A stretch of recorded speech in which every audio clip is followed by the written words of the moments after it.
মুহাম্মদ সাল্লাল্লাহু আলাইহি ওয়াসাল্লামকে গোটা পৃথিবীর বিশ্ব নবী করে সার্বজনীন করে আল্লাহ তাআলা মুহাম্মদ সাল্লাল্লাহু আলাইহি ওয়াসাল্লামকে প্রেরণ করেছেন। সুবহানাল্লাহ। তার নবুয়ত সার্বজনীন। তার নবুয়ত কি? সার্বজনীন। দেখেন, পূর্বেকার নবী রাসূলদেরকে আল্লাহ তাআলা একই জামানাতে একই যুগের মধ্যে আল্লাহ তাআলার পক্ষ থেকে কয়েকজন নবী রাসূল ছিল। আল্লাহ তাআলা গোত্র ভিত্তিক দেশ ভিত্তিক অনেক নবী রাসূলদেরকে পাঠাইছেন।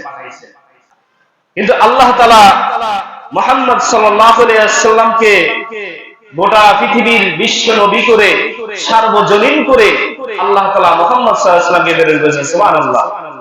এটা রাসূল সাল্লাল্লাহু আলাইহি ওয়াসাল্লামের সবচেয়ে বড় বৈশিষ্ট্যের মধ্যে একটা। রাসূল সাল্লাল্লাহু আলাইহি ওয়াসাল্লামের মাধ্যমে আল্লাহ তাআলা নবুয়তের সমাপ্তি করেছেন। নবুয়তের কি করেছেন? সমাপ্তি করেছেন।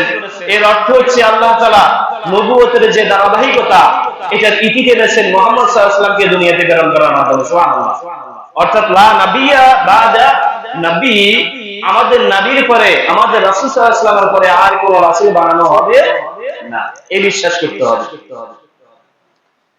এরপরে তিনি নবুয়তের দায়িত্ব পরিপূর্ণভাবে আদায় করেছেন, এই বিশ্বাস আমাদেরকে রাখতে হবে।